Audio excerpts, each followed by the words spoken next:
লেখক জয়াশিস ঘোষ।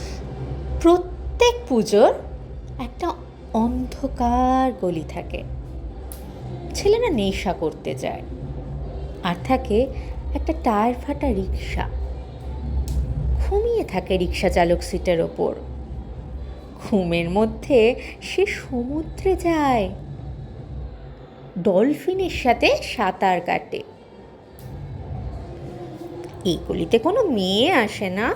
মেয়েরা আলোতে থাকে, তাদের চুল থেকে সরস্বতীর হাঁস উড়ে যায়, আর জুঁই ফুলের গন্ধ ফোঁটা ফোঁটা সমুদ্রে মেশে। যে যুবকের যাযাবর হওয়ার কথা ছিল আজকে জোম্যাটোর ব্যাগ নিয়ে অন্ধকার গলিতে শ্বাস নেয়। তার বুকে পড়ে হলুদ আলো। মরা আলোয় সে দেখে আলো সন্ধি পুজো। ঢাকের শব্দে বিষম খায়।